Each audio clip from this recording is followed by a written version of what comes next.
Oke, mungkin kita lanjut ya ke materi ini ya. Jadi, Soho People ini semuanya perlu tahu dulu nih bahwa di negara Indonesia ini sejak 2014 ya, tepatnya itu kita ada yang namanya BPJS ya. Nah, BPJS di sini ada yang namanya satu BPJS Ketenagakerjaan, kemudian yang satu lagi adalah BPJS Kesehatan. Ini kadang di lapangan sering ada salah gitu ya, karena penyebutannya kadang-kadang cuma BPJS gitu, sedangkan BPJS itu ada dua.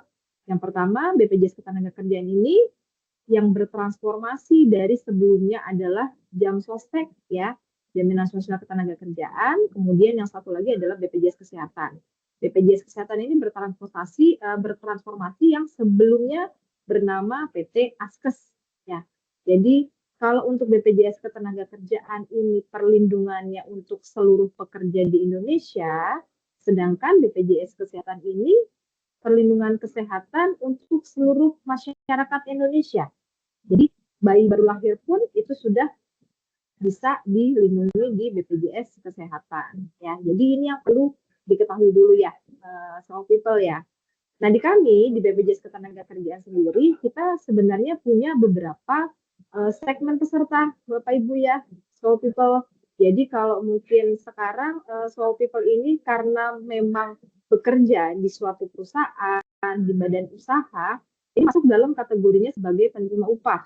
Karena ada pemberi kerjanya dan setiap bulan rutin nih menerima pembayaran gaji atau pembayaran upah dari si pemberi kerja atau dari badan usaha. Lalu yang kedua, ini ada yang namanya segmen bukan penerima upah. Jadi segmen bukan penerima upah ini adalah diperuntukkan bagi pekerja yang sifatnya informal. Contohnya misalnya pedagang, ya, kemudian kita di rumah punya asisten rumah tangga, atau mungkin punya supir pribadi, punya tukang kebun, ya di komplek biasanya kan ada ya, ada satpam. Nah itu masuk dalam kategori bukan penerima upah seperti itu. Lalu yang ketiga kita ada yang namanya segmen jasa konstruksi. Jasa konstruksi ini khusus untuk pekerja-pekerja konstruksi ya gitu ya. Jadi pekerja-pekerja harian lepas, buruh-buruhnya itu masuk dalam kategori atau segmen jasa konstruksi. Dan yang keempat, ini ada pekerja migran Indonesia. Jadi bagi pekerja-pekerja di Indonesia yang bekerja di luar negeri, nah ini bisa juga terlindungi dalam program BPJS Ketenagakerjaan. Nah, kita lanjut bagi pekerja penerima upah ya, karena memang saat ini fokusnya adalah buat Soho People nih. Apa aja sih program-programnya di BPJS Ketenagakerjaan untuk perlindungan pekerja bagi Soho People nih? Yang pertama adalah program jaminan kecelakaan kerja atau kita singkat JKK ya. Nah, perlindungan ini itu diberikan atas resiko kecelakaan kerja, ruang lingkupnya mulai dari berangkat ke kantor, lalu selama bekerja hingga pulang lagi ke rumah. Atau mungkin pada saat melaksanakan tugas yang diberikan perusahaan. Misalnya ya ketemu klien atau mungkin berkunjung gitu ya. Atau ada mungkin apa namanya menghadiri kegiatan-kegiatan seperti gathering perusahaan. Nah, itu masuk dalam ruang lingkup kecelakaan kerja gitu.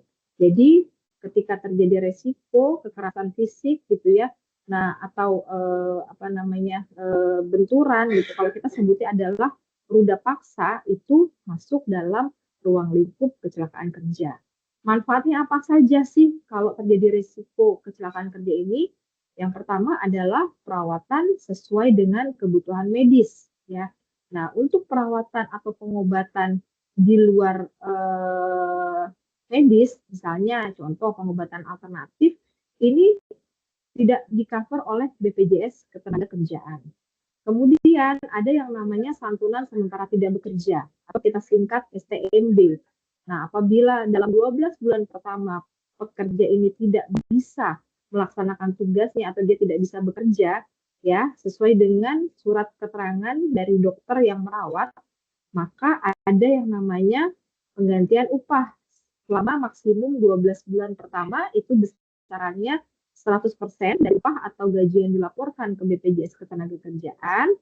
Nah, untuk bulan selanjutnya, ketika memang masih belum bisa bekerja kembali, maka STMB atau santunannya sebesar 50% dari upah. Lalu yang ketiga, apabila resiko kecelakaan kerja tadi mengakibatkan sampai dengan meninggal dunia, maka santunan yang diberikan itu besarannya sebesar 48 kali upah yang dilaporkan, ya, ditambah dengan biaya pemakaman itu sebesar 10 juta rupiah. Lalu manfaat yang keempat, apabila akibat dari kasus kecelakaan kerja ini menimbulkan kecacatan, maka kita berikan santunan cacat maksimum sebesar 56 kali upah yang dilaporkan. Nah, untuk kasus kecelakaan kerja yang mengakibatkan kematian ataupun cacat total tetap, itu nanti bisa mengajukan manfaat beasiswa untuk anaknya yang masih berusia sekolah. Maksimum adalah sebesar 174 juta rupiah untuk 2 orang anak. Lalu ada juga yang namanya biaya transportasi, baik itu di darat, udara, ataupun di laut. Ya. Lalu yang selanjutnya itu ada home care. Home care ini adalah perawatan di rumah, misalnya ya ketika memang pekerja ini kondisinya tidak bisa dilakukan pengobatan atau dibawa ke rumah sakit gitu ya. Kelanjutannya itu home care sebesar 20 juta maksimum atau setara dengan 1 tahun. Untuk pelaporan JKK, ini nanti mohon diperhatikan mungkin kepada pihak perusahaan agar dilaporkan itu tidak lebih dari 2 kali 24 jam sejak terjadinya kecelakaan. Jika melampaui waktu tersebut, maka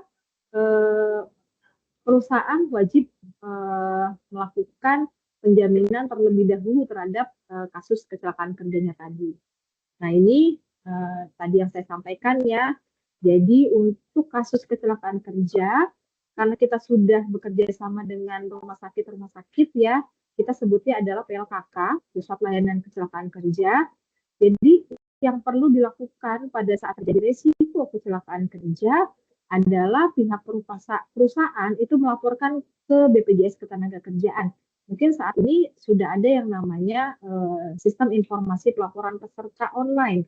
Jadi ketika terjadi risiko kecelakaan, maka perusahaan wajib membuat pelaporan dalam waktu 2 kali 24 jam melalui sistem informasi pelaporan peserta tersebut. Ya. Dokumen pendukungnya antara lain ada absensi karyawan, kronologis, kemudian surat keterangan kepolisian apabila terjadi kasusnya itu lalu lintas, lalu ada surat keterangan 2 orang saksi, surat tugas jika memang pada saat terjadi risiko kecelakaan ini pada saat melaksanakan tugas, atau surat perintah lembur kalau memang pada saat ditugaskan untuk lembur. Nah, yang selanjutnya untuk jaminan kecelakaan kerja ini ada juga yang namanya PAK, penyebab akibat kerja, gitu ya. Jadi beda nih antara PAK dengan kasus-kasus kecelakaan kerja yang tadi saya sebutkan sebelumnya. Jadi PAK ini harus ditentukan terlebih dahulu atau disimpulkan biasanya dari dokter penasehat ya, bahwa apakah kasus ini masuk dalam kategori kecelakaan kerja, penyakit akibat kerja gitu. Nah, ketika memang sudah dinyatakan, maka BPJS Ketenagakerjaan wajib memberikan atas kasus PAK tersebut. Nah, untuk kesimpulan itu biasanya dibuat paling lama 30 hari sejak laporan tahap 1 diterima. Dan untuk pengalihan penjaminan dari BPJS Ketenagakerjaan dan BPJS Kesehatan dilakukan setelah adanya kesimpulan apakah ini masuk dalam kategori PAK atau tidak, gitu ya. Nah, untuk yang selanjutnya kita masuk ke program jaminan kematian ya, so people ya. Jadi untuk jaminan kematian ini ada intermezzo.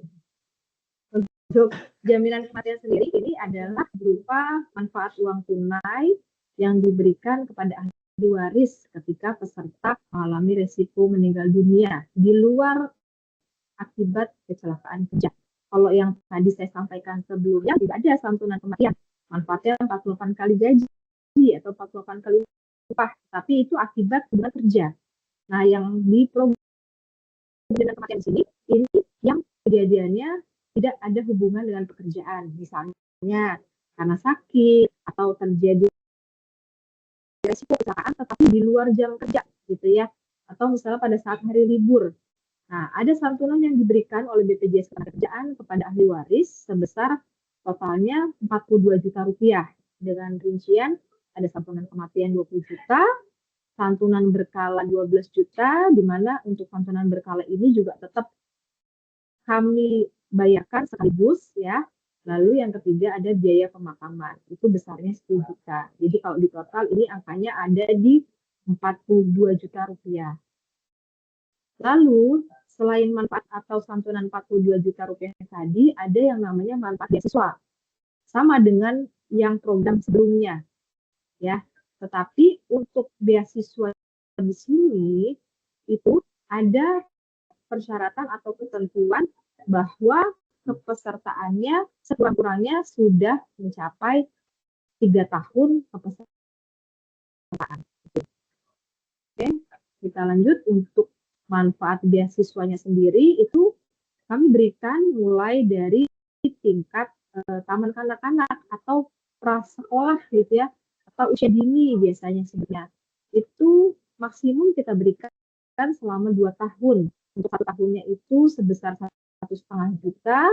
Kemudian untuk tingkat SD atau yang sederajat itu maksimum selama 6 tahun. Nilainya juga sama, 1,5 juta per tahunnya. Lalu untuk SMP itu nilainya sebesar 2 juta per tahun, maksimum sampai dengan 3 tahun. Dan untuk SMA nilainya sebesar 3 juta per tahun, maksimum itu kita berikan selama 3 tahun. Sedangkan untuk perguruan tinggi atau yang sederajat atau mungkin pelatihan itu maksimum 5 tahun, di mana per tahunnya kita berikan sebesar 12 juta rupiah. Nah, ini nanti diberikannya per tahun kepada ahli waris gitu ya, untuk anak yang memang masih berusia sekolah. Lalu untuk selanjutnya program yang ketiga adalah jaminan hari tua. Ya, jaminan hari tua ini mungkin salah satu program yang jadi idola ya sampai dengan saat ini, karena jaminan hari tua ini bentuknya adalah tabungan dan bisa dinikmati langsung oleh peserta gitu ya. Kalau dua yang tadi kayaknya nggak enak ya itu programnya gitu kan. Tapi ya semua itu risiko-risiko yang mungkin terjadi pada diri kita. Apalagi yang namanya risiko meninggal dunia itu kan sudah pasti. Cuma kita nggak tahu kapan waktunya aja gitu ya. Nah untuk yang tiga ini untuk program jaminan hari tua ini kurang lebih seperti menabung ya, so people ya. Jadi manfaat program di jaminan hari tua ini kita ada 2 skema. Pertama untuk pembayaran sekaligus, atau yang kedua adalah jaminan hari tua sebagian atau klaim sebagian kita sebutnya. Nah untuk yang sekaligus ini bisa diajukan pada saat peserta sudah mencapai usia pensiun di 56 tahun, berhenti bekerja, meninggalkan wilayah RI dalam artian pindah kewarganegaraan, lalu mengalami cacat total tetap atau meninggal dunia. Dan untuk klaim sebagian ini ada 2 pola. Yang pertama itu klaim 10% dalam rangka persiapan memasuki masa pensiun atau maksimal 30% untuk kepemilikan rumah. Nah, untuk manfaat klaim sebagian ini persyaratannya adalah peserta aktif dengan kepesertaan minimal selama 10 tahun. Ya. Lalu yang keempat kita masuk ke program jaminan pensiun small people ya. Jadi kalau untuk jaminan pensiun ini diselenggarakan untuk mempertahankan derajat kehidupan yang layak pada saat pekerja itu berkurang penghasilannya karena sudah masuki usia pensiun atau mengalami cacat total tetap atau meninggal dunia. Nah, untuk manfaat program jaminan pensiun ini skemanya ada dua. Ada yang manfaat berkala, ya, dengan nilai minimum itu sebesar 393.500 per bulan, atau maksimum di angka 4.718.200 per bulan. Jadi manfaat berkala ini diberikan setiap bulan. Seperti mungkin kalau semua people tahu dengan manfaat pensiunnya PNS ya, jadi kurang lebihnya seperti itu.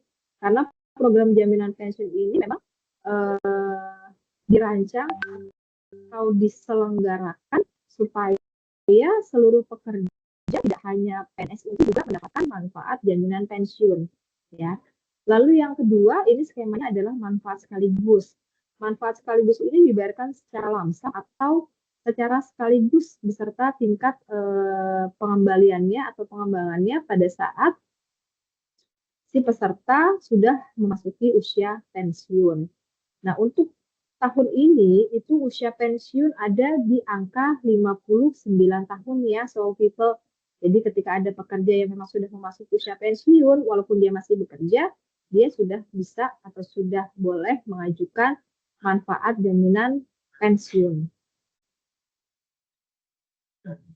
Lalu ini ada program terakhir yang ada di BPJS Ketenagakerjaan sejak 2021, yaitu program JKP atau Jaminan Kehilangan Pekerjaan. Nah, program ini diperuntukkan bagi pekerja yang mengalami resiko pemutusan hubungan kerja atau PHK. Nah, manfaat program JKP ini itu bisa dalam bentuk uang tunai, ya, lalu akses informasi pasar kerja, lalu yang ketiga adalah pelatihan kerja.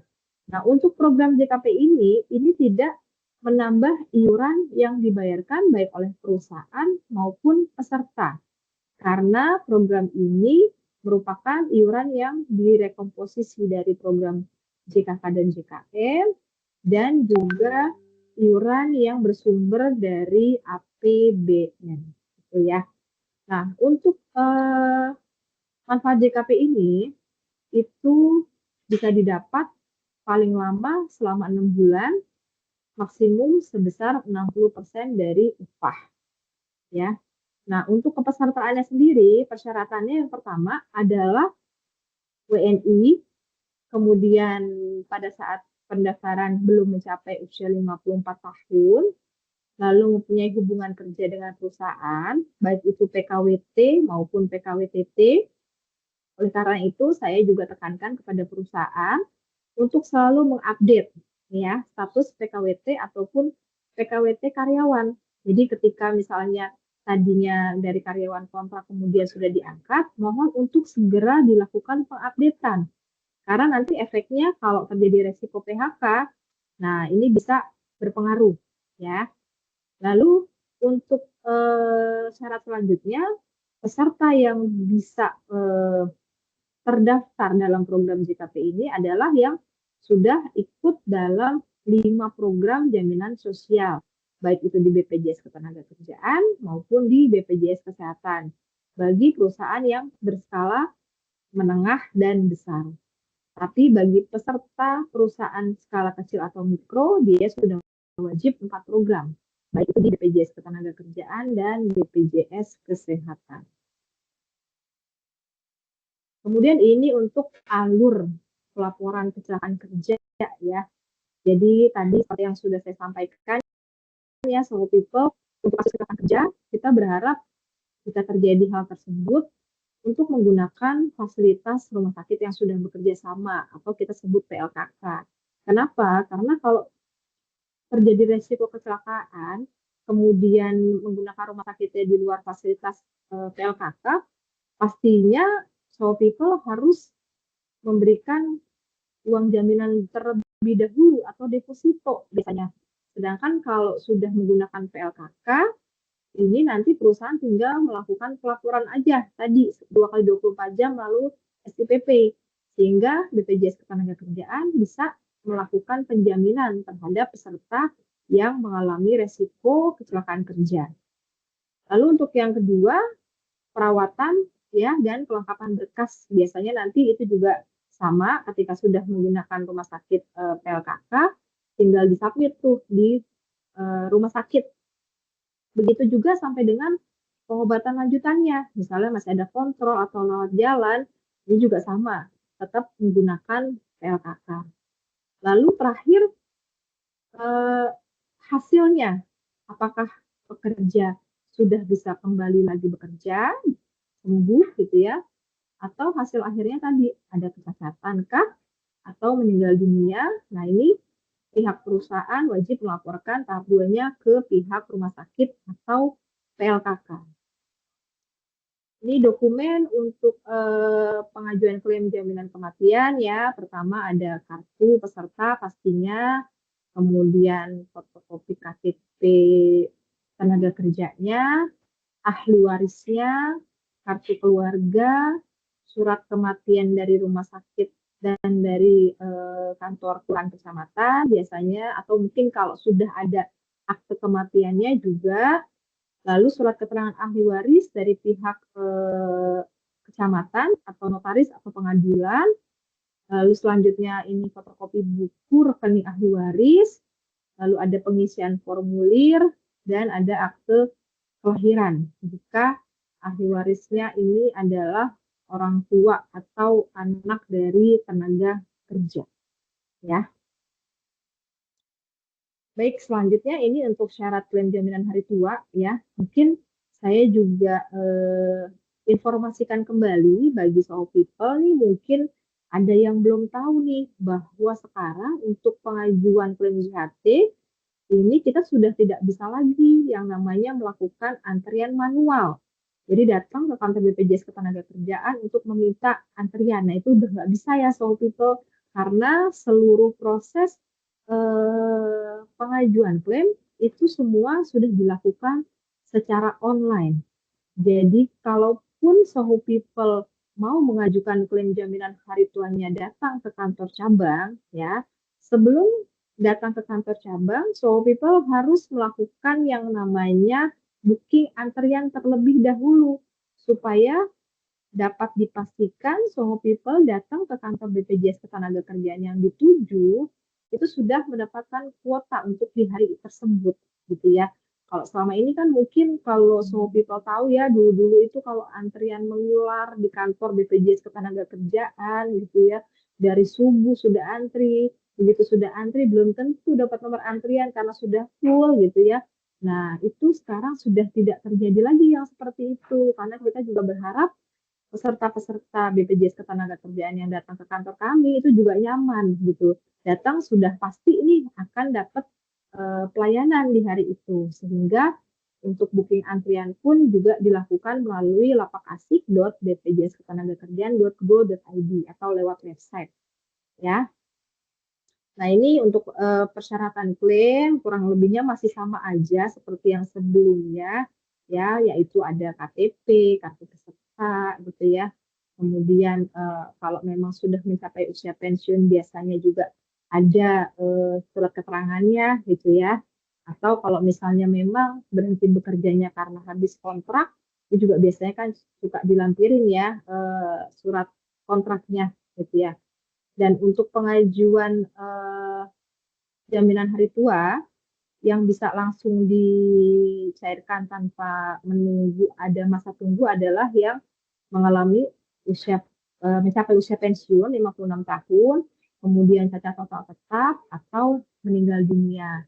Tetapi ketika peserta ini nonaktif atau sudah tidak bekerja karena mengundurkan diri atau PHK, itu ada masa tunggunya 1 bulan terhitung sejak tanggal penonaktifannya atau sudah tidak bekerja lagi.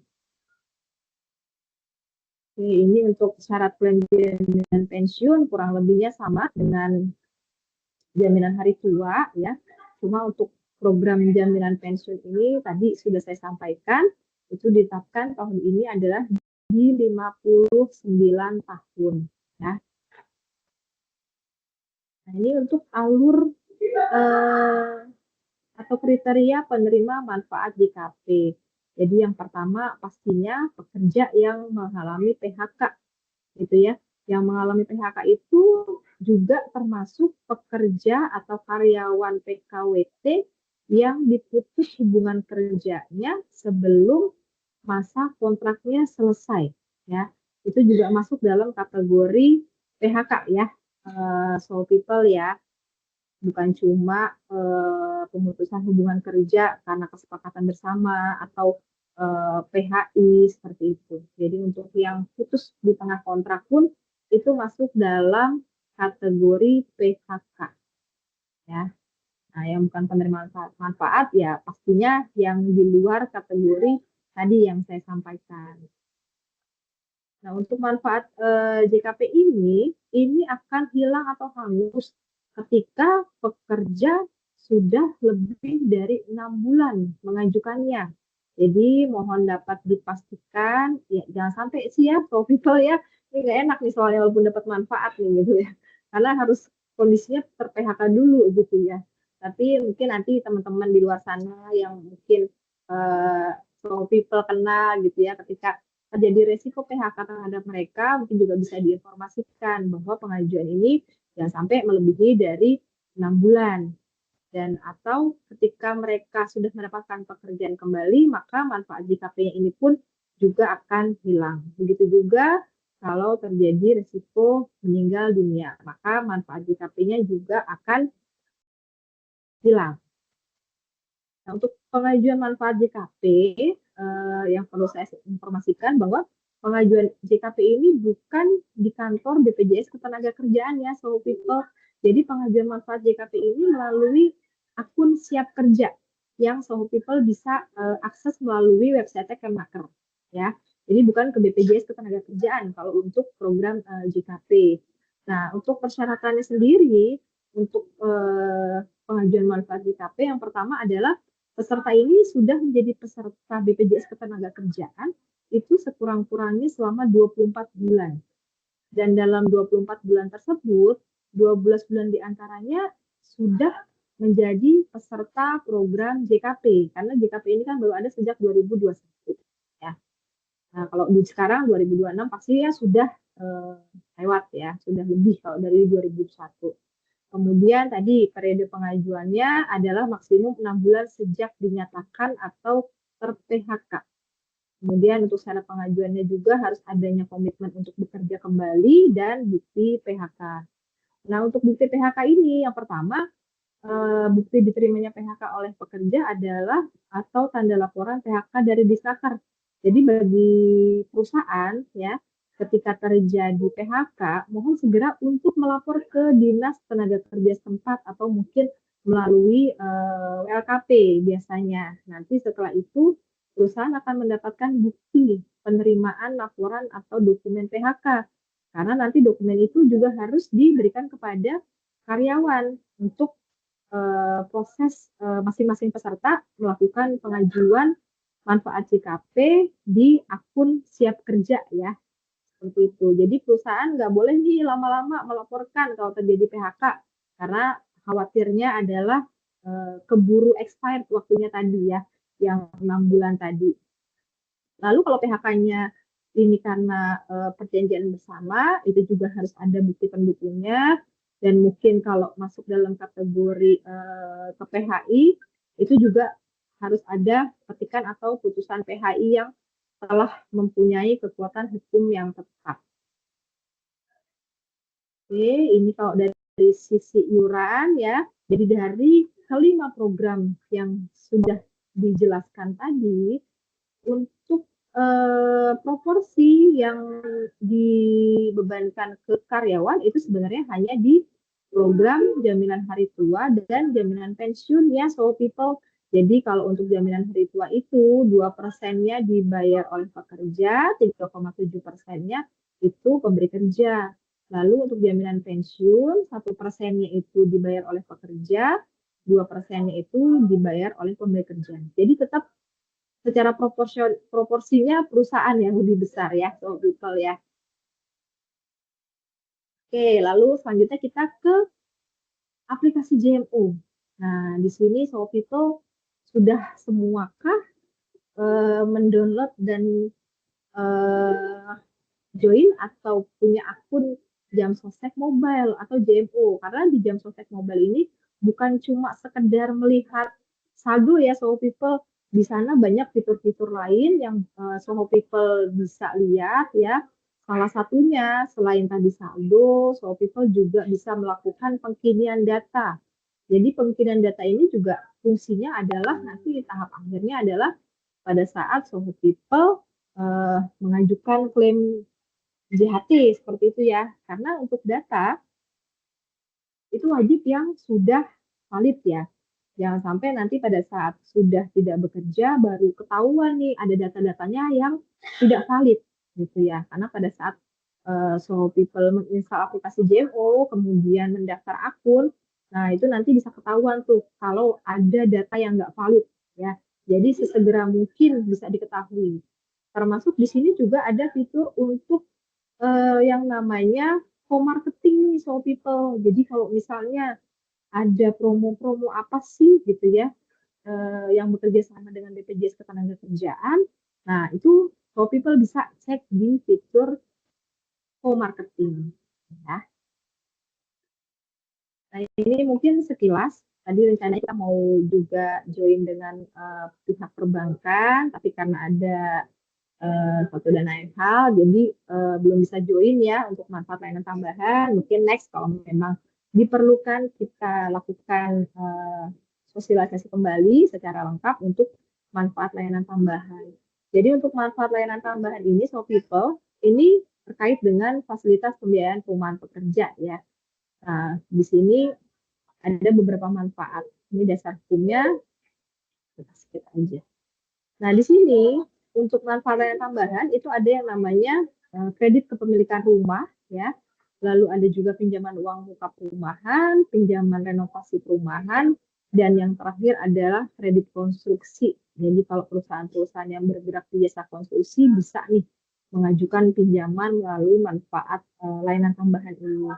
Nah, manfaat layanan tambahan ini tidak mengurangi saldo JHT Soul People ya, karena ini di luar. Jadi di sini kita bekerja sama dengan pihak bank untuk memberikan rate khusus aja gitu. Jadi tidak mengurangi manfaat atau saldo JHT dari Soho People gitu ya. Nah, untuk MLT ini untuk pemilikan rumah memang ketentuannya harus rumah pertama ya. Jadi mungkin kalau Soho People di sini mungkin udah punya rumah 2, 3 gitu nih kayak nggak bisa ya. Jadi khusus untuk kepemilikan rumah pertama. Tapi kalau untuk renovasinya bisa so people ya. Kalau mau pinjam untuk renovasi, nah itu bisa dengan nilai maksimum sebesar 200 juta rupiah.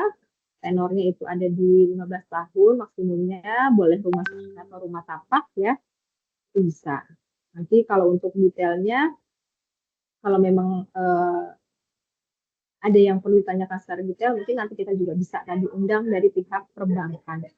Oke, mungkin sekian materi yang bisa saya sampaikan, so people.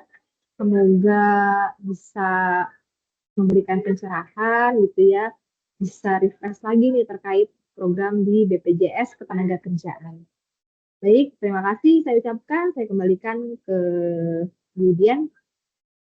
Ya, terima kasih Bu Widya atas pemaparan materinya tentang manfaat-manfaat yang diberikan oleh BPJS Ketenagakerjaan. Baik, ini sudah ada pertanyaan Bu yang masuk di kolom chat ya. Kita akan bahas satu persatu, namun jika Bapak Ibu ingin mengajukan pertanyaan secara langsung, silakan ya, nanti dapat raise hand. Saya akan mempersilahkan Bapak Ibu nanti untuk open mic. Baik, pertanyaan yang pertama dari Pak Christian. Saya mau tanya terkait dengan klaim BPJS Ketenagakerjaan. Sebagian dikenakan pajak progresif atau seperti apa, Bu Widya? Langsung jawab aja ya Mbak ya. Iya, silakan Ibu. Ya, jadi mungkin juga ini yang lagi rame-ramenya ya, gitu ya, terkait pajak progresif gitu ya. Jadi pajak progresif ini sebenarnya ketentuannya memang bukan dari BPJS Ketenagakerjaan. Jadi untuk ketentuan pajak progresif ini sendiri mungkin bisa saya sampaikan adalah ketentuan dari Peraturan Menteri Keuangan. Jadi sebelum ada BPJS Ketenagakerjaan pun atau sebelum adanya manfaat klaim sebagian, pajak progresif ini sudah ada gitu ya. Nah, untuk klaim sebagian ini memang akan dikenakan pajak progresif dengan catatan. Tadi kan saya sudah sampaikan juga di depan bahwa klaim sebagian ini adalah filosofinya adalah untuk persiapan masa pensiun gitu ya. Jadi peserta yang memang sudah mendekati masa pensiun setahun lagi atau 2 tahun lagi gitu ya, mungkin mereka perlu ya dana misalnya untuk saya harus mau buka usaha dulu nih selama saya masih 1 tahun ke depan mau pensiun, saya mau coba deh saya ambil dulu nih klaim sebagian. Nah, seperti itu. Filosofi awalnya seperti itu. Walaupun memang tidak ada ketentuan harus 1 tahun atau 2 tahun sebelum masa pensiun. Nah, pajak progresif ini dikenakan so people kepada peserta yang mengajukan klaim sebagian 10% ataupun 30%, lalu klaim sisanya atau keseluruhannya pada saat sudah tidak bekerja lagi atau berhenti kerja, itu kalau dia pengambilan selanjutnya adalah sudah di atas 2 tahun. Jadi kalau misalnya sekarang ngambil, kemudian tahun depan sudah nggak kerja, nah itu nggak kena pajak progresif gitu. Mungkin itu bisa menjawab ya Pak Christian. Ya, terima kasih Bu Widya. Apakah ada tanggapan dari Pak Christian, Pak? Ya, sudah cukup jelas. Terima kasih. Terima kasih Pak Sama-sama. Christian. Oke, ini ada yang raise hand Bu dari Pak Henry. Boleh open mic Pak Henry, silakan. Ya, terima kasih Mbak Dian. Selamat sore Bu Widya. Ya, Terima sore, kasih Pak untuk Henry. pencerahan di BPJS-nya ya ini Bu Widya. Ada 2 poin yang saya mau tanyakan. Pertama, untuk pencairan JHT dan jaminan pensiun itu teknisnya seperti apa? Maksud saya pencairannya itu setelah misalnya kalau kita berakhir dari PKWT itu setelah berapa jedahnya itu berapa dari berakhirnya PKWT, termasuk yang tadi jaminan pensiunnya Bu Widya. Itu saja mungkin Bu Widya, terima kasih. Ya, baik Pak Henry, terima kasih atas pertanyaannya nih Pak. Terkait untuk jaminan hari tua, Bapak, untuk pencairannya pada saat Bapak sudah tidak aktif bekerja dan tidak terdaftar di BPJS Ketenagakerjaan, 1 bulan setelah penonaktifan itu sudah bisa dicairkan, Pak. Kalau untuk jaminan hari tuanya, ya baik itu karyawan PKWT maupun PKWTT, kontrak ataupun tetap, gitu ya. 1 bulan setelah nonaktif dan sudah tidak bekerja lagi, tidak terdaftar menjadi peserta BPJS Ketenagakerjaan, jaminan hari tua sudah bisa diajukan. Tetapi untuk program jaminan pensiun, karena memang ketentuannya bisa diambil pada saat memasuki usia pensiun, maka jaminan pensiunnya belum bisa langsung diajukan atau diklaim pada saat tidak bekerja. Jadi istilahnya ada masa tunggunya sampai memasuki usia pensiun, Pak, sesuai dengan ketentuan. Nah, untuk saat ini yang berlaku usia pensiun itu adalah di 59 tahun. Jadi kalaupun misalnya karyawan ada yang berhenti bekerja karena memasuki usia pensiun, misalnya usia pensiun di perusahaan misalnya di 55 tahun gitu ya. Berarti kan yang bersangkutan jaminan pensiunnya bisa diklaim. Nah, untuk jaminan hari tuanya yang bisa diklaim. Tapi untuk jaminan pensiunnya berarti nanti Pak menunggu gitu ya. Kalau yang usia-usianya masih produktif gitu ya, masih di 40 tahun, 30 tahun, atau di bawah 50 tahun, masih bisa bekerja lagi di tempat atau di perusahaan lain, nanti jaminan pensiunnya itu dilanjutkan Pak, diakumulasi. Jadi nanti begitu masuk usia pensiun, jaminan pensiunnya baru bisa diajukan. Seperti itu Pak Hendri.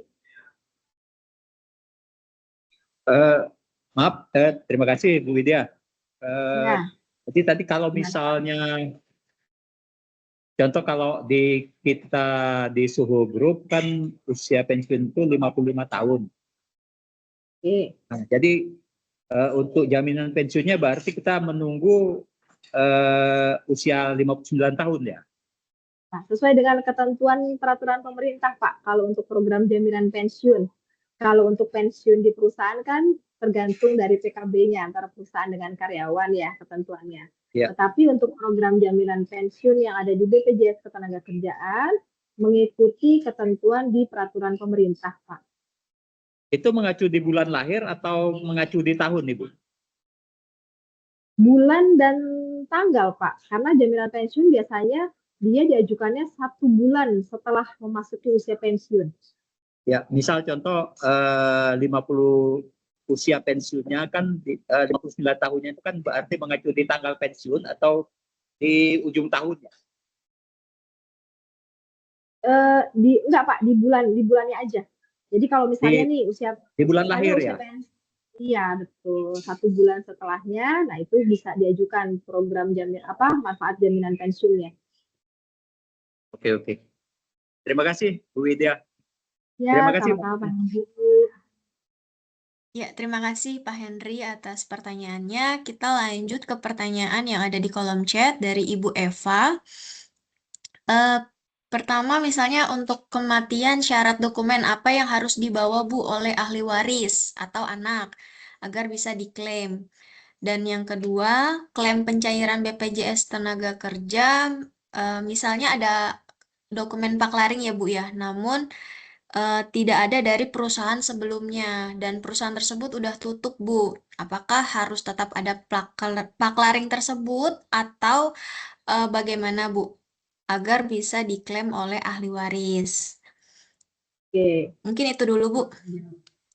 Ya, ya. Jadi Bu Eva izin menjawab kalau terkait dokumen pengajuan kematian, sebenarnya pada dasarnya semua dokumen ini pasti sudah dimiliki ya Bu ya. Seperti kartu peserta. Kartu peserta pasti punya ya, karena jadi peserta BPJS Ketenagakerjaan. Kemudian KTP, baik KTP peserta maupun KTP ahli waris. Ini juga pastinya kan sudah ada. Ya. Lalu yang selanjutnya kartu keluarga. Ini juga pasti sudah ada. Ya. Nah, untuk mungkin yang tambahan di sini adalah surat keterangan ahli waris. Surat keterangan ahli waris pasti dibikin kalau terjadi ada susunan atau pengajuan klaim ya kalau ada resiko meninggal. Nah,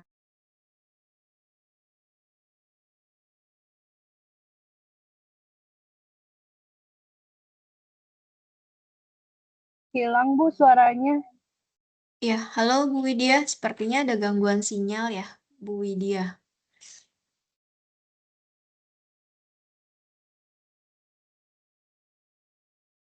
Halo Bu Widya.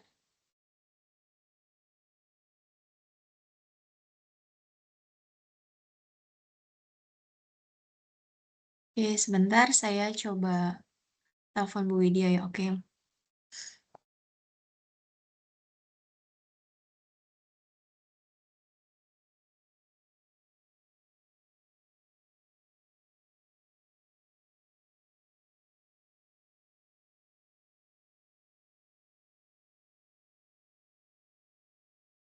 Halo Bu Widya, apakah sudah kembali ke Teams, Bu?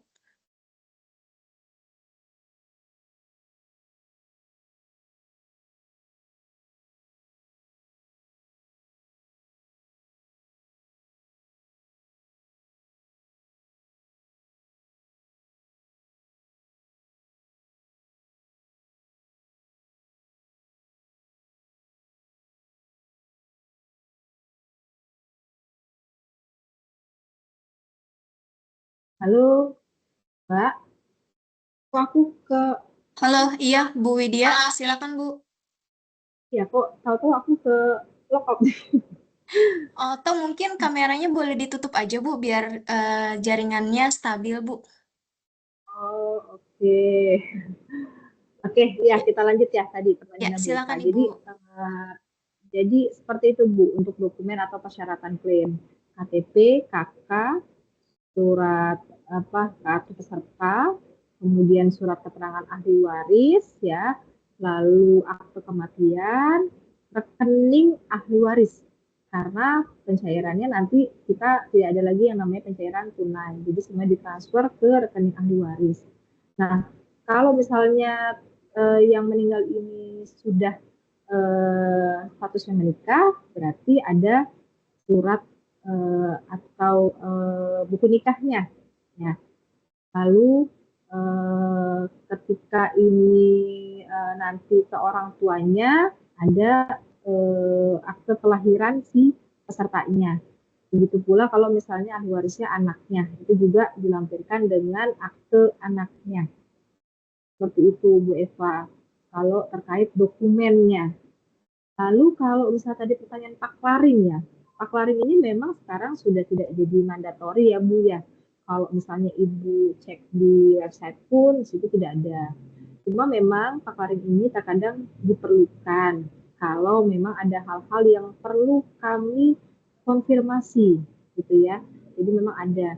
Atau bisa juga diganti dengan pendukung lainnya. Contoh misalnya Ibu punya slip gaji atau mungkin punya rincian saldo yang sebelumnya atau mungkin masih simpan nempel biasanya kopiannya atau seperti apa. Jadi biasanya petugas kami itu akan melakukan verifikasi Bu sesuai dengan kebutuhannya ketika memang paklarinya sudah tidak ada. Mungkin seperti itu Bu Vera. Ada yang saya kelewat nggak ya? Soalnya chatnya udah nggak ada. Iya. Nah, untuk ada pertanyaan tambahan yang mengenai peraturannya itu flat atau setiap tahun berubah-berubah, Bu, untuk klaimnya? Sama. Kalau untuk terkait manfaat, kalau manfaat mungkin yang bisa jadi berubah ya. Tapi kalau untuk dokumennya selama ini sampai dengan saat ini masih sama sih. Bahkan malah ada pengurangan terkait yang paklaring. Dulunya kan mandatori wajib, sekarang kan sudah nggak mandatori. Tapi kalau nilai manfaatnya, nah itu biasanya bisa jadi bertambah karena dulu aja sebelumnya kan angka santunan kematian di 24 juta. Sekarang di tahun 2018 kalau nggak salah ya, sudah jadi 42 juta rupiah. Gitu. Jadi itu Bu Eva. Apakah ada tanggapan, Bu Eva? Iya Bu, saya izin nanya lagi terkait paklaring. Kalau misalnya ahli waris mau klaim, tapi ternyata begitu klaim tuh ada salah satu paklaring perusahaan sebelumnya yang tidak ada. Begitu dihubungi, perusahaan itu sudah tutup. Nah, itu bagaimana Bu? Apakah harus tetap dikejar atau gimana kalau misalnya sudah tutup? Itu aja sih Bu, terima kasih. Ya, tadi seperti yang sudah saya sampaikan Bu, biasanya masing-masing petugas di customer service itu mereka punya caranya masing-masing ya untuk menginterview gitu ya.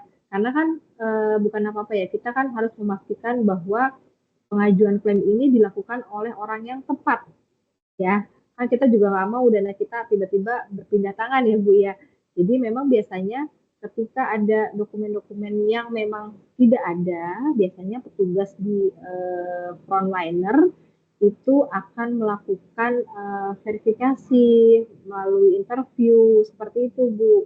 Jadi nggak mandatori paklaring mungkin yang diminta, mungkin tadi dokumen pendukung lainnya yang bisa dipertanyakan gitu. Nanti biasanya tergantung dari masing-masing customer service-nya Bu untuk melakukan interview untuk sebagai pengganti dokumen paklaring. Seperti itu Bu Eva. Berarti ini bisa ditanyakan ke pihak BPJS-nya ya Bu, kalau misalnya kita sudah nyerah nih, paklarinya nggak ada gitu, apakah ada solusi lain selain itu dari kalau misalnya mereka tetap minta paklaring gitu Bu? Ya, disampaikan aja Bu kondisinya bahwa memang paklaring sudah tidak ada, kemudian perusahaan juga sudah tidak bisa dihubungi. Nanti biasanya dari petugas dicarikan solusi yang lain. Baik Bu, terima kasih infonya. Ya, sama-sama. Ya, terima kasih Bu Eva atas pertanyaannya. Kita lanjut ke pertanyaan berikutnya dari Ibu Inggriani. Ini terkait dengan klaim pensiun, Bu. Maksudnya ini mana yang bisa duluan diajukan? Apakah masa pensiun atau bila dinyatakan sudah cacat total bisa langsung ambil manfaat JHT ini, Bu? Dan apakah tetap dipotong pajak progresif atau bagaimana? Silakan Bu Widya. Ya, kalau terkait dengan cacat total tetap ya. Tadi kan ada juga di slide yang menyatakan bahwa ketika peserta mengalami cacat total tetap atau meninggal dunia, jaminan pensiunnya bisa dicairkan langsung, Bu. Begitu pula dengan jaminan hari tuanya. Karena kan kalau dia sudah masuk dalam kategori cacat total tetap, berarti udah nggak bisa kerja lagi. Nah, seperti itu. Jadi sudah bisa langsung diajukan keduanya. Begitu Bu Inggriani. Ya, apakah ada tanggapan Bu Inggriani? Halo, ya, sore Bu Eva, Bu Widya mau nanya, itu tuh jadi ceritanya kalau misalkan pada saat waktu kita JHT dicairkan, tapi kan masanya belum cacat, kemudian udah cacat total, itu bisa ya, karena masa yang dikasih itu kan masih sampai 59 tahun sih yang setahu saya.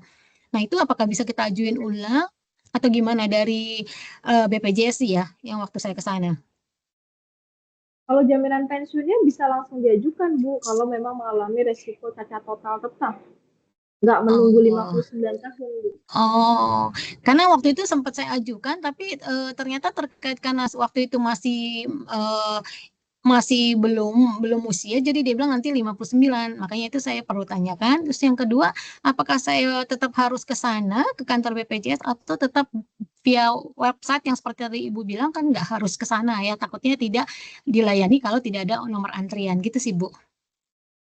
Iya, untuk penentuan cacat total tetap kan pasti ada dokumen pendukungnya ya, Bu, ya. Nah, itu udah Iya. pernah disampaikan belum? Nah, jadi yang menentukan ini masuk kategori cacat total tetap atau tidaknya kan pasti harus ada surat keterangan dokternya. Mm-mm.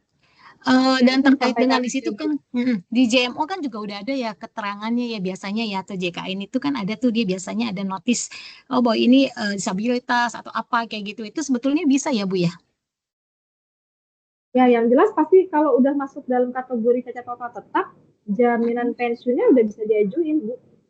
Oh, oke. Tapi tetap melalui Iya. antrian ya artinya ya, tetap saya melalui websitenya ya gitu ya, bisa diprosesnya ya, nggak bisa langsung ke sana. Oke, oke, kalau gitu. Oke, cukup, terima kasih Baik, ya. Bu. Baik, Terima Bu, kasih sama-sama. Bu Inggriani atas pertanyaannya.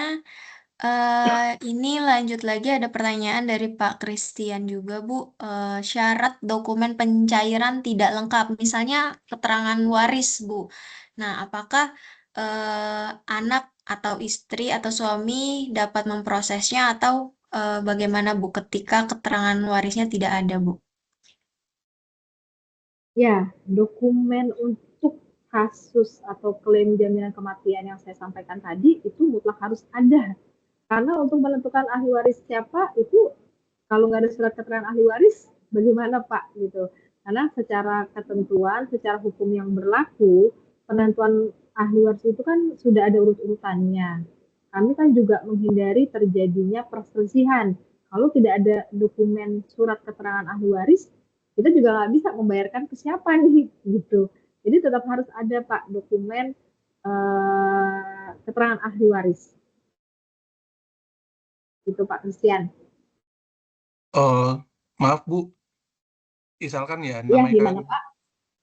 namanya umur kan kita emang tidak tahu ya Bu. Misalkan nih Hmm. misalkan contohnya saja karyawan usia masih muda atau suami istri masih muda dan punya anak masih kecil. Mungkin Oh, pada saat itu tuh tidak ada terpikir untuk membuat suatu surat waris atau ahli waris atau surat wasiat gitu. Nah, misalkan amit-amit gitu terjadi kecelakaan yang menyebabkan kehilangan jiwa. Apakah misalkan hmm. yang meninggal itu seorang istri, apakah suaminya itu tidak bisa langsung untuk mengurus karena Bisa Pak. terkendala dengan surat wasiat atau surat ahli waris itu yang tadi saya maksud? Surat ahli waris itu kan dibuat ketika sudah terjadinya kematian, Pak, bukan sebelum meninggal. Jadi ketika terjadi kasus meninggal dunia atau resiko meninggal dunia, ahli waris atau si suami tinggal ke kelurahan kecamatan atau kalau mau ke notaris juga boleh, nanti dibuatkan surat ahli warisnya, Pak. Jadi surat ahli waris bukan dibuat pada saat tenaga kerjanya masih hidup, Pak. Tapi memang dibuat si ahli waris setelah terjadinya kejadian. Kan nanti ada dokumen pendukung, biasanya nih, misalnya si pekerjanya, si perempuannya, berarti ketika dia sudah menikah dan punya anak, berarti susunan ahli warisnya adalah ke suami dan anak. Kan seperti itu. Nah, suami ya tinggal mengurus pembuatan surat keterangan ahli waris ke pihak kelurahan kecamatan, atau kalau mau langsung ke notaris juga bisa, dengan dokumen-dokumen pendukung pastinya. Kalau dia memang Iya. si suami ya pasti ada Maksud saya tuh nikah atau bukannya sudah cukup dengan kartu keluarga, surat akte kematian. tetap harus ada surat keterangan ahli waris, Pak, seperti yang sudah saya sampaikan di slide sebelumnya. Kalau untuk kasus klaim kematian, jadi tetap harus ada penunjukan surat keterangan ahli waris. Dan setahu saya di asuransi manapun juga tetap ada, bahkan harus dari notaris kalau asuransi ya, setahu saya. Ya, kalau itu Kalau dari asuransi kami, udah pasti wajib sih, Bu. Saya juga pernah ikut asuransi. Dan di dalam situ kan bahkan kita masih sehat walafiat ya. Dan tertulis dengan kesadaran penuh siapa yang ditunjuk. Sedangkan kalau BPJS Ketenagakerjaan ini kan emang dari awal setahu saya tuh tidak ada dokumen yang diisi oleh karyawan. Untuk diisinya itu misalkan keterangan waris, kenapa tidak langsung dari situnya saja ya? Mungkin dari aplikasi JMO-nya untuk update pengkinian datanya. Kalau seperti ini kan ya, terkadang ya, mohon maaf, banyak juga orang Indonesia itu yang belum paham untuk pengurusan administrasi seperti hal seperti ini gitu. ya makanya kita edukasi, Pak. Biasanya saya juga sampaikan edukasinya ke pihak perusahaan. Karena untuk dokumen-dokumen ini kan kalau misalnya dibuatnya di awal, bisa jadi pada saat daftar jadi peserta BPJS Ketenagakerjaan, dia masih lajang. Berarti di surat ahli warisnya yang tercantum siapa? Kan orang tua. Sedangkan ketika terjadi resikonya meninggal dunia, dia sudah menikah. Berarti susunan ahli warisnya sudah berubah. Sudah nggak bisa dipakai lagi tuh surat keterangan ahli waris yang dibuat pada saat awal jadi peserta BPJS Ketenagakerjaan. Kalau dari kami, nah sesuai dengan ketentuan hukum yang berlaku aja sih, Pak, kalau susunan ahli waris. Karena tadi kalau misalnya dia lajang, ya berarti ke orang tuanya sudah nggak ada, berarti saudara kandung, seperti itu. Kalau misalkan dia anak tunggal, Bu, dia tidak punya saudara, ahli warisnya ke siapa ya, Bu? Kalau belum menikah ke orang tua, Pak. Ya, dan orang tua kan pasti ya mungkin udah duluan gitu. Misalkan orang tua juga udah tidak ada dan dia tuh anak tunggal, dia tidak menikah. Itu akan kemana ya? Ya sesuai dengan yang ditunjuk dari wasiatnya si pekerja, Pak. Wasiat pekerja kan seperti tadi Ibu sebutkan, pasti akan tertulisnya itu orang tua. Dan Ya, apalagi dia kan tidak ada updatean juga kan. Kalau posisinya dia anak tunggal,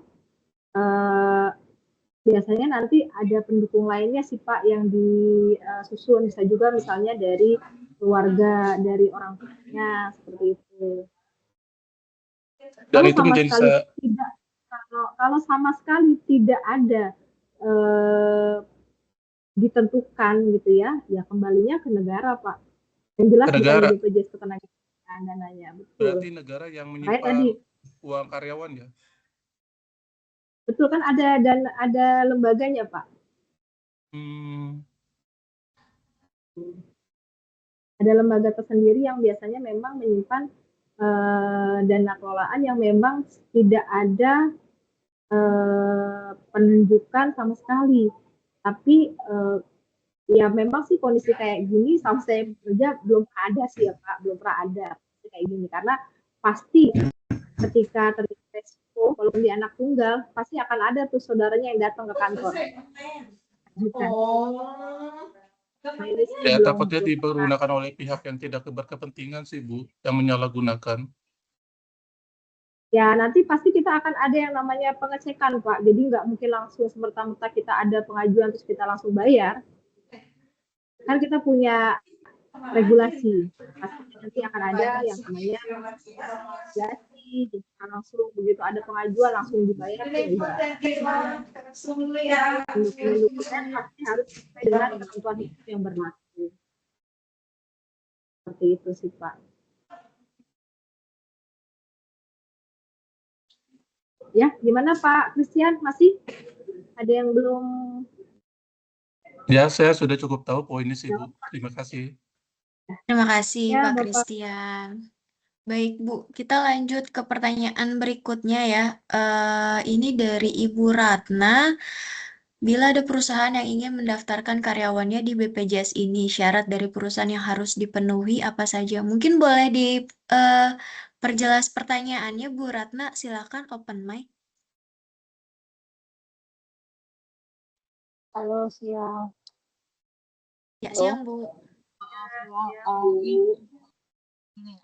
Kita ngiriin perusahaan, lalu kita mau karyawan kita itu diikutkan serta dalam BPJS Ketenagakerjaan ini, kayak misalkan jaminan pensiunnya, semuanya yang tadi Bu Widya ini deh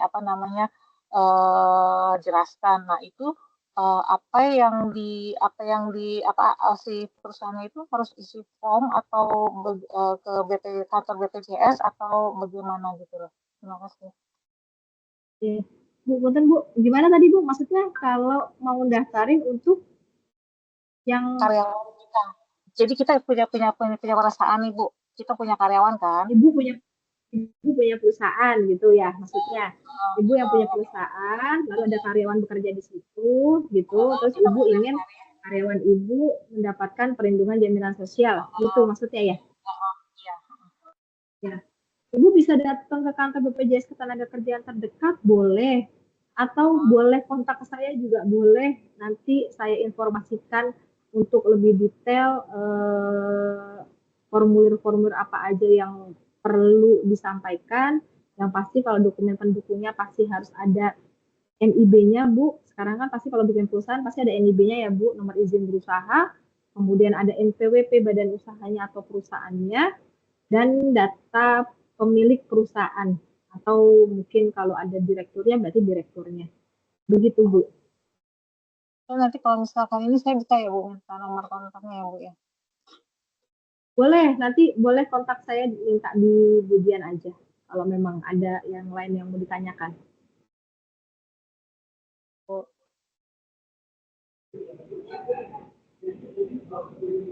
Ya, Budian. Sudah cukup jelas Bu Ratna? Sudah Mbak, terima kasih. Terima kasih Bu Ratna. Kita lanjut ke pertanyaan berikutnya dari Ibu Eva Yunita. Nah, ini kalau mau klaim ahli waris mau klaim BPJS ya Bu ya. Nah, apakah harus menggunakan aplikasi JMO-nya almarhum orang tua atau bagaimana tuh Bu? Kalau tadi kan antriannya atau dokumennya diajukan dulu ya Bu ya? Iya, ini berarti kasusnya pesertanya sudah meninggal dunia gitu ya? Iya, pesertanya sudah meninggal dunia, kemudian ahli waris ingin mengajukan klaim. Nah, itu menggunakan aplikasi JMO dari peserta yang sudah meninggal atau aplikasi JMO mobile dari si ahli waris, Bu. Seperti apa, Bu? Jadi Oke. terkait pengajuan klaim ini yang bisa dilakukan lewat aplikasi JMO adalah pertama pesertanya sudah nonaktif, lalu untuk saldo JHT-nya itu di bawah 15 juta rupiah. Nah, ini untuk proses pengajuan klaim lewat JMO. Ketika saldo pesertanya sudah di atas 15 juta, atau di luar ketentuan yang lain dia masih aktif tadi mau klaim sebagian gitu ya, nanti sistemnya langsung dialihkan ke website. Jadi pengajuan klaimnya itu lewat website, atau mau langsung lewat website boleh, nggak perlu lewat aplikasi JMO. Jadi pengajuannya itu nanti bisa diajukan lewat lapakasih.bpjsketenagakerjaan.go.id, itu linknya, atau bisa buka website juga, nanti tinggal di searching aja pengajuan klaim. Seperti itu, Ibu. Jadi tidak harus lewat aplikasi JMO. Apalagi kalau klaim kematian, pasti kan di atas 15 juta kan, santunannya aja udah 42 juta rupiah. Pasti nanti langsung dialihkannya ke website. Begitu, Bu.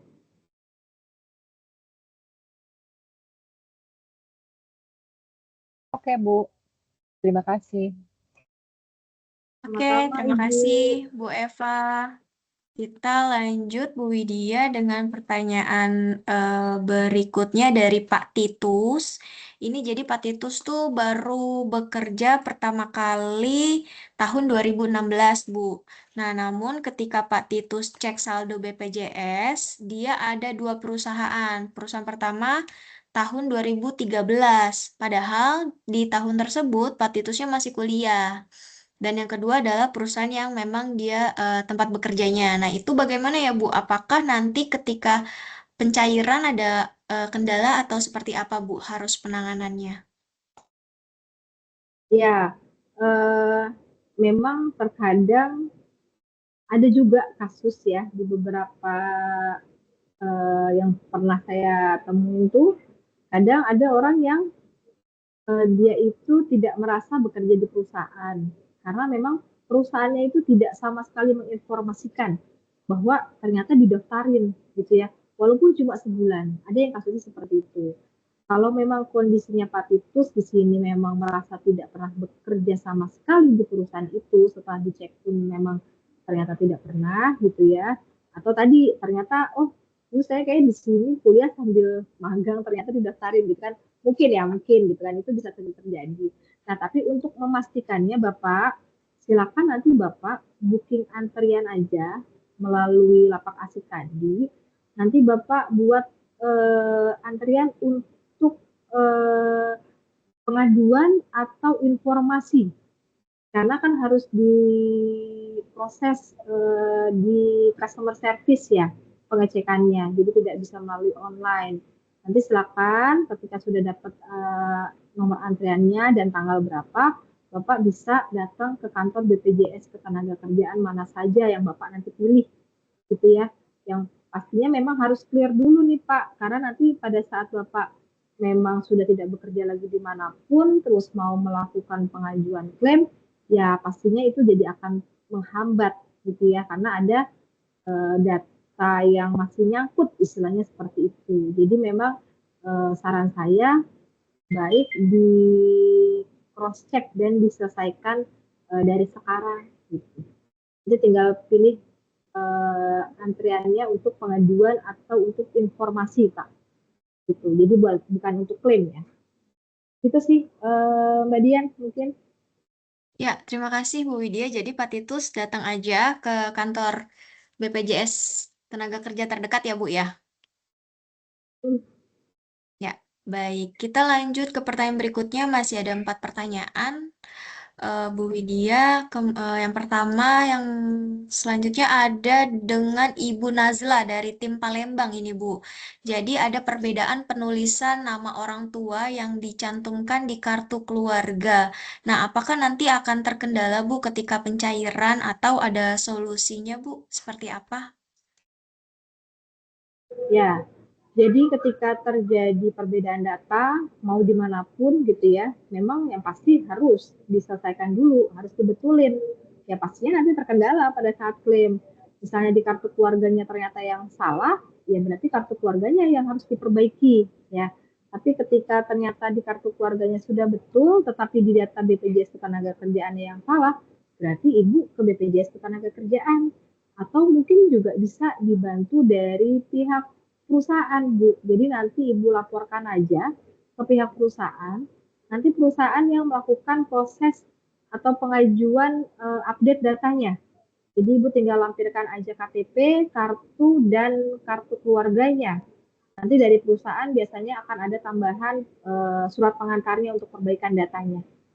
Gitu ya, Bu ya. Jadi memang kalau ada perbedaan, apapun perbedaannya lebih baik dari sekarang diperbaikinya. Dibandingkan nanti pada saat udah nggak bekerja lagi, Ibu jadi harus bolak-balik kan. Itu Mbak Dian. Ya, Atau mungkin misalnya gini Bu, kalau misalnya di kartu keluarga itu tulisannya M titik gitu ya. Nah, sedangkan di kartu kepesertaan dijabarin jadi Muhammad gitu.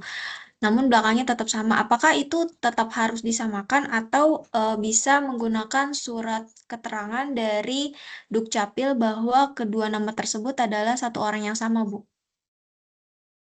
Ya, jadi kalau untuk nama kan sebenarnya ada yang tercantum di BPJS Ketenagakerjaan ini datanya harusnya sudah sesuai dengan data Dukcapil, ya Mbak ya. Ketika terjadi perbedaan, nah ini harus dipastikan yang betul yang mana, yang di tadi, yang di KK-nya atau yang di BPJS-nya.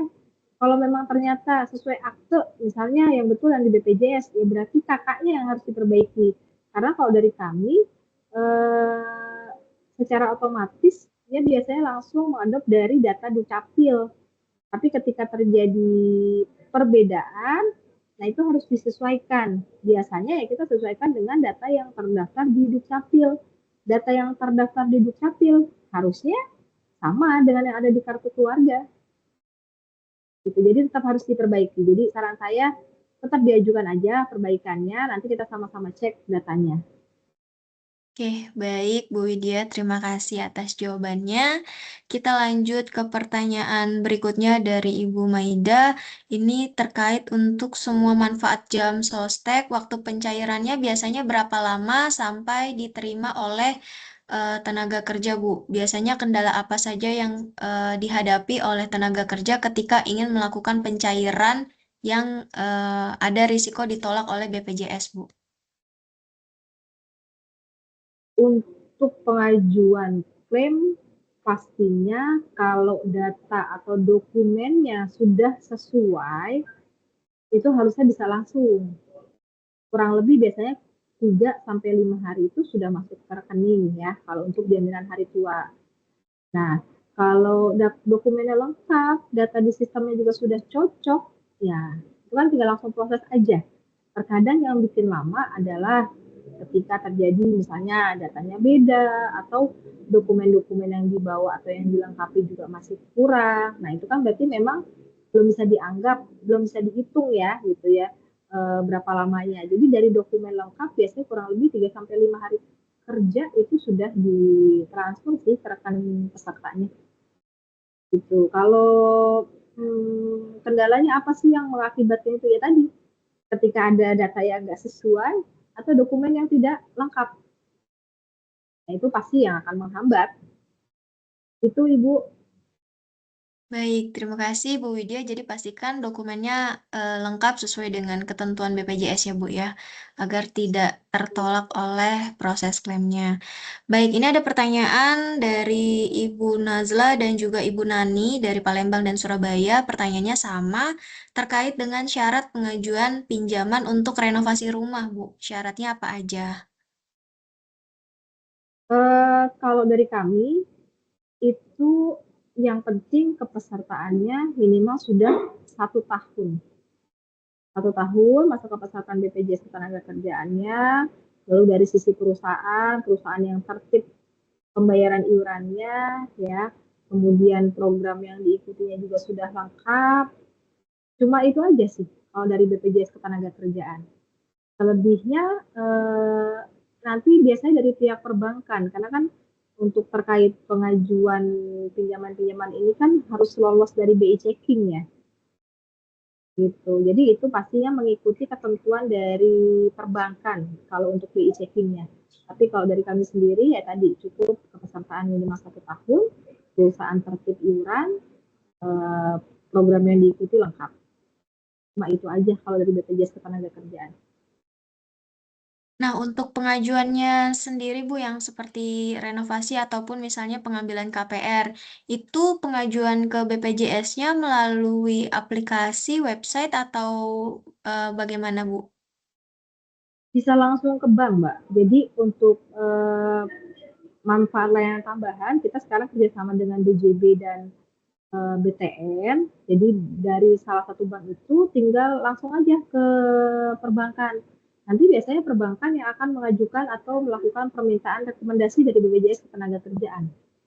Jadi kita sudah by system, jadi bukan pesertanya yang ke BPJS Ketenagakerjaan, tapi nanti pihak bank yang akan minta rekomendasi ke kami atas pengajuan dari seseorang yang ke pihak mereka.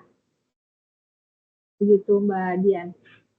Oke, berarti nanti dari pesertanya yang ingin mengajukan datangnya ke bank gitu ya. Nanti bank yang akan kontak BPJS Tenaga Kerja gitu ya, Bu ya. Nah, jadi pihak bank itu ke kami hanya untuk minta rekomendasi aja terkait kepesertaan ini. Dari sisi tadi, kepesertaan sudah 1 tahun, perusahaan tertib iuran, udah dari sisi itu aja. Tapi untuk selebihnya nanti tetap rekomendasi dari pihak bank ya tergantung dari BI checking-nya sih. Oke, baik. Terima kasih Bu Widya. Berikutnya ada pertanyaan dari Pak Bambang Hendri. Ini mengenai perbedaan ketentuan usia pensiun, Bu.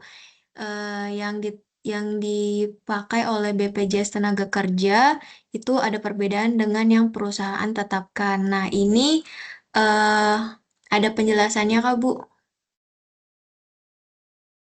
Ya, kalau untuk usia pensiun jaminan hari tua ya, program JP itu memang dari awal pertama berdiri memang sudah ditentukan oleh pemerintah ya, itu di 56 tahun. Sedangkan untuk usia pensiun di program jaminan pensiun itu juga ditetapkan oleh pemerintah pertama kali di 2015 itu di usia 56 tahun. Tetapi per 3 tahun itu akan bertambah 1 tahun sampai dengan angka maksimumnya di 65 tahun. Itu dicantumkan ada di peraturan pemerintah. Kenapa kok beda? Nah, kalau ketentuan usia pensiun di perusahaan itu kan tergantung kesepakatan atau ketetapan dari masing-masing perusahaan. Jadi perusahaan tidak wajib mengikuti usia pensiun yang ditetapkan oleh pemerintah. Ya, sedangkan program jaminan pensiun itu kita mengikuti ketentuan di peraturan pemerintahnya, Pak. Itu. Jadi bukan ketentuan dari BPJS Ketenagakerjaan, tapi ketentuan dari peraturan pemerintahnya yang menentukan usia pensiun. Kayak gitu, Mbak Dian. Ya, terima kasih Bu Widya. Saya izin menambahkan ya Pak Bambang. Jadi memang ada perbedaan mendasar antara usia pensiun di perusahaan dengan usia pensiun yang ditetapkan oleh BPJS Ketenagakerjaan. Jadi usia pensiun di perusahaan itu disesuaikan dengan peraturan perusahaan atau PP atau perjanjian kerja bersama PKB di internal kita. Namun, usia pensiun yang tadi sudah disampaikan Bu Widya itu untuk pencairan BPJS Tenaga Kerja sepenuhnya mengikuti regulasi pemerintah yang berlaku. Jadi aturan pemerintah ini bersifat dinamis dan akan disesuaikan secara berkala. Oleh karena itu, kami sangat menghimbau kepada Bapak Ibu karyawan untuk selalu proaktif memantau informasi terkini mengenai peraturan pemerintah ini. Baik, terima kasih Pak Bambang Hendri atas pertanyaannya. Saya lanjut ke pertanyaan terakhir, Bu Widya. Ini dari Pak Budi terkait dengan kecelakaan tim salesman misalnya di jalan saat bekerja. Apakah bisa di-cover BPJS atau jasa Raharja? Dan syaratnya apa aja, Bu? Silakan Bu Widya. Ya, ini lagi hangat-hangatnya nih kalau untuk kasus kecelakaan lalu lintas ya. Jadi untuk kasus kecelakaan lalu lintas, khususnya kecelakaan ganda ya, ini sesuai dengan regulasi perundang-undangannya memang yang menjadi penjamin pertama itu wajib di jasa Raharja, gitu ya. Walaupun kasusnya pada saat bekerja. Nah, untuk kasus kecelakaan lalu lintas ya yang kita bahas. Ketika nanti pada saat penjaminannya di jasa Raharja ini sudah masuk ke plafon maksimum yaitu di 20 juta, maka nanti penjaminan selanjutnya itu atau biayanya itu bisa direimburskan ke BPJS Ketenagakerjaan. Gitu. Kalau syaratnya ya mengikuti ketentuan atau regulasi jasa Raharja pastinya ya. Tapi kalau ke BPJS Ketenagakerjaan, pertama perusahaan tadi wajib melaporkan 2 kali 24 jam kalau terjadi kasus atau resiko kecelakaan. Nah, untuk selanjutnya kalau memang tadi sudah maksimum plafonnya dari jasara harja, maka pengobatan selanjutnya itu yang bisa diajukan klaimnya ke BPJS Ketenagakerjaan. Pastinya ya tadi ada dokumen-dokumen pendukungnya, ada surat penetapan dari jasara harja sudah dibayarkan secara full, lalu ada formulir-formulir yang harus diisi oleh perusahaan. Kalau kecelakaan kerja semua formulir bukan karyawan ya Pak ya yang mengisi, tapi semuanya dari pihak perusahaan. Jadi kalau untuk karyawan itu nanti melengkapi dokumen pembayarannya yang asli biasanya, yang selisih bayarnya itu. Oke, itu sih. Sama surat keterangan kepolisian itu juga pasti kalau kecelakaan lalu lintas. Itu Pak Budi Rahayu, Mbak Dian. Ya, terima kasih Bu Widya atas jawabannya. Ini ada 2 pertanyaan susulan. Ibu apakah masih available, Bu? Boleh, silakan. Kita tutup di 2 pertanyaan ini mungkin ya Mbak ya. Ya, oke. Oke, ini ada pertanyaan dari tim Jakarta 3 LSH. Boleh Bu dijelaskan kembali manfaat yang ada di program jaminan pensiun, Bu? Oke, jadi jaminan pensiun ini adalah manfaat yang diberikan kepada peserta ketika yang bersangkutan memasuki usia pensiun, ya. Jadi usia pensiun ini saat ini sesuai dengan regulasinya adalah di 59 tahun. Nah, di jaminan pensiun ini ada 2 skema untuk pembayaran manfaat jaminan pensiun. Yang pertama tadi skemanya adalah manfaat berkala, jadi dibayarkannya setiap bulan seperti pegawai negeri ya. Atau yang kedua manfaatnya adalah lump sum yang dibayarkan sekaligus. Nah, bedanya apa untuk kalau misalnya yang dapat berkala itu yang mana sih? Yang dapat lump sum yang mana sih? Ya. Jadi untuk yang berkala ini diberikan ketika peserta sudah mengiur sekurang-kurangnya itu 180 bulan masa iur atau setara dengan 15 tahun masa iur. Jadi kalau di sini untuk pekerja-pekerja yang pada saat 2015 ini usianya sudah di usia 50 tahun ya pastinya nggak akan ngejar ya dengan masa iur yang 15 tahun. Jadi pasti akan nanti dapatnya manfaat yang sekaligus atau yang lump sum. Beda mungkin anak-anak Gen Z ini atau mungkin Badian gitu ya, 2015 sudah kerja di Soho gitu ya, sekarang di 2026 berarti sudah berapa tahun nih?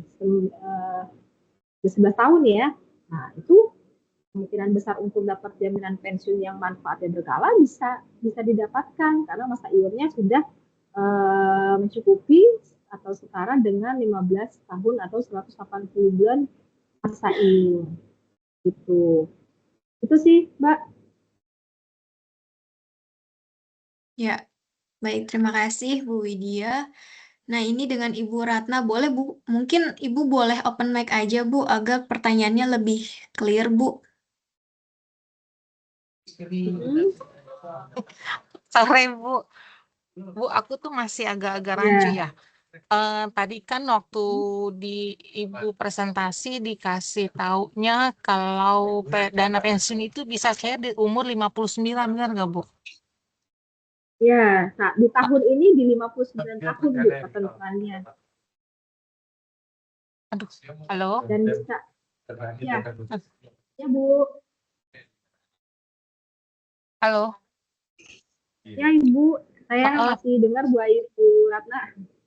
Di 59, tetapi kalau kita lihat di JMO itu Bu kayak tadi di pertanyaan saya, misalkan orang itu pensiunnya di usia 55 tahun tuh di tahun 2035, tetapi dana pensiunnya di situ tertera baru bisa dana pensiun itu di tahun 2043. Berarti kan ex-karyawan itu di usia umur 63 tahun baru dana pensiunnya cair gitu ya Bu ya? Ya, kan tadi saya sampaikan bahwa di tahun ini usia pensiun yang berlaku sesuai ketentuan itu memang di 59 tahun. Jadi kalau misalnya nih ada pekerja kerja, ada pekerja nih sekarang usianya 59 tahun, dia masih kerja, dia udah bisa ngambil jaminan pensiun ya Bu, Oh. walaupun masih kerja gitu. Oh. Lalu kalau misalnya di JMO-nya ada keterangan usia pensiunnya itu di 2043. Berarti kan di tahun ini usia pensiunnya itu belum mencapai 59 tahun ya mungkin ya. Nah, untuk usia pensiun di jaminan pensiun itu ada ketentuan bertambah 1 tahun per 3 tahun, Bu. Jadi maksimum di usia 65 nih nanti mentoknya usia pensiun yang berlaku tuh. Jadi kalau misalnya sekarang 59 tahun, nanti 3 tahun ke depan usia pensiun bertambah sudah jadi 60 tahun. Seperti itu, Bu. Dan di situ bisa jadi kemungkinannya bisa mencapai sampai usia 63 tahun untuk manfaat jaminan pensiunnya. Begitu, Bu Ratna. Oke deh, makasih Bu. Ya, nanti kalau Baik, terima kasih kalau Bu ada Ratna atas pertanyaannya ya. Baik, Bapak Ibu, tanpa terasa kita sudah ada di akhir sesi. Saya ingin mengucapkan terima kasih kepada Ibu Widya yang sudah memberikan pemaparan materinya tentang manfaat BPJS Ketenagakerjaan kepada kami karyawan Soho Global Health. Terima kasih Bu Widya. sama-sama Mbak Dian.